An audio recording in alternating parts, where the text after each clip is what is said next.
saying voters should choose, not the party. Well, someone else knows a thing or two about being shut out of a rigged system. Dr. Ron Paul.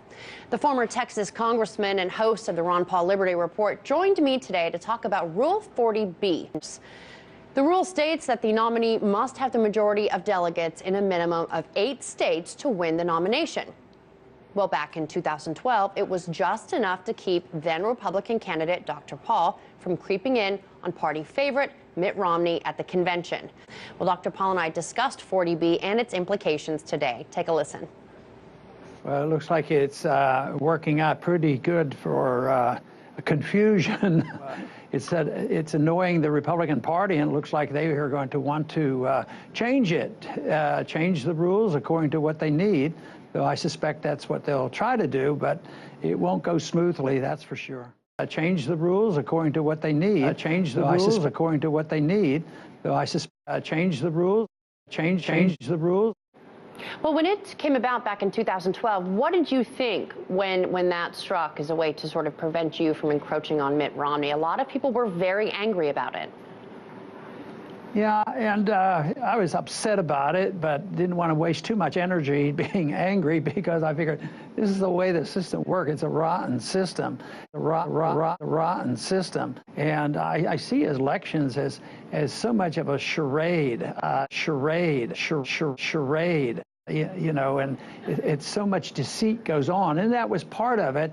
And I've worked on the assumption that for many, many decades that whether it's a Republican or a Democrat president, the people who want to keep the status quo seems to have their finger in the pot and can control things. They just get so nervous. So if they have an independent thinker out there, whether it's Sanders or Trump or Ron Paul, they're going to be very desperate to try to change things.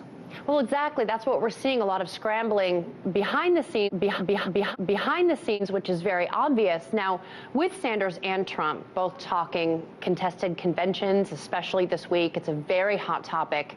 How do you think this rule and others like it are going to exacerbate this argument? They're not going to get away with it like they've been. They think this is brand new. More people are discovering that the system is all rigged, and and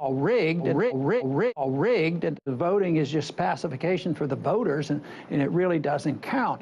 But now, because the country's in such bad shape, establishment didn't realize how upset the people have been.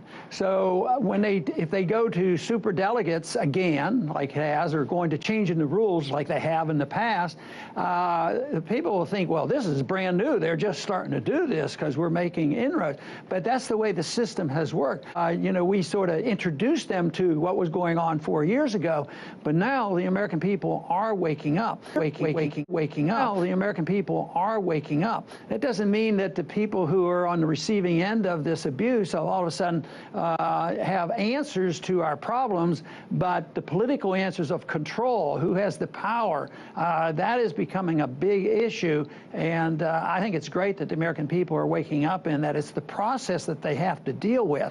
But I'm still firmly convinced that philosophically, Republicans or Democrats aren't that much different, and that to me is the only thing that counts.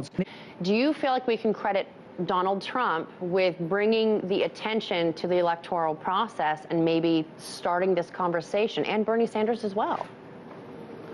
I don't think there's an easy way out for the establishment and the parties because the people have caught on to it. But once again, though, the parties aren't going to allow it to happen if there's somebody totally independent and they don't want them. They're going to take the risk of further alienation of the people, and that's what will happen. And it's amazing to me that people haven't sensed this, that somebody hasn't come along. Donald Trump seems to have come in and really gained the attention and gained the ire and gained the applause of so many different groups of people. Right. Can we say that he may be a catalyst for people waking up and actually noticing the electoral process more? Well, he obviously has done it, but on the political sense, he's challenged the political system and the process. Content of, you know, his top line speaking points, but bringing the attention to the electoral process, Rule 40B, and the delegate system certainly seems like he's at least, you know, shown a light on it a bit. Do you admit that? No, I think that's definitely the case, and that, of course, is an attempt that we made, and we introduced this 4 years ago. But it's well aware now because the conditions of the country are worse, and Trump has been able to go around the system a little bit more. But now he's being caught up and trapped in the system. So it's interesting stuff if you could just divorce yourself about the seriousness of the problems we face.